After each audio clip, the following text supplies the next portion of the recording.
નમસ્કાર ખેડૂત મિત્રો. તો આજે આપણે એમોનિયમ સલ્ફેટ ખાતર વિશે સમજશું. તો ખેડૂત ભાઈઓ, રાજ્યમાં ઘણો બધો વરસાદ થયો છે અને વરસાદના કારણે ખેતરો પાણીથી ભર્યા છે. તો આપણે શું ઉપાય કરી શકવી અને આપણા પાકને બચાવી શકવી? તો ખેડૂત ભાઈઓ, મોટા ભાગના શાકભાજી પાકમાં અત્યારે પાણી લાગવાનો પ્રશ્ન છે. તો આપણે એમાં એમોનિયમ સલ્ફેટ ખાતરનો ઉપયોગ કરી શકવી અને આપણા પાકને બચાવી શકવી.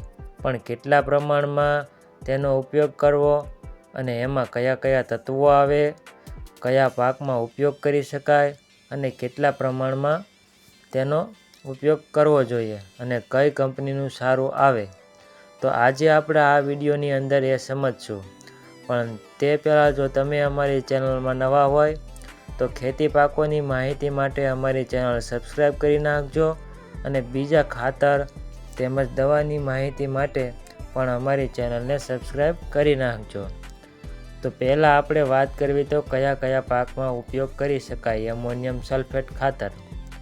તો મિત્રો, કપાસ, મગફળી, ચોખા, ઘઉં, મકાઈ, ચણા, સોયાબીન, મરચી અને બીજા શાકભાજી પાકમાં પણ આનો ઉપયોગ કરી શકાય.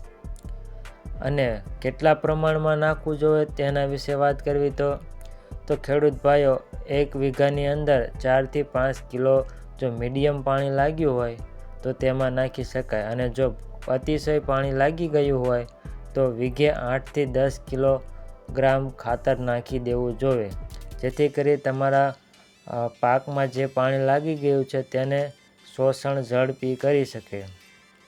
અને આમાં કયા કયા તત્વ આવે એના વિશે વાત કરવી તો ખેડૂત ભાઈઓ, આમાં 20% નાઇટ્રોજન આવે અને 23% એમોનિયમ સલ્ફેટ આવે. અને કઈ કંપનીનું સારું આવે તો ખેડૂત ભાઈઓ, સરદાર કંપનીનું સારું આવે છે અને માધન કંપનીનું સારું આવે છે.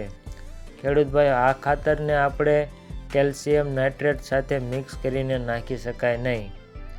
અને બીજું ખેડૂત ભાઈઓ, આ ખાતર છે તે મોરચું ખાતર આવે છે, જેથી કરી તમારે છોડની નજીક નાખવું નહીં.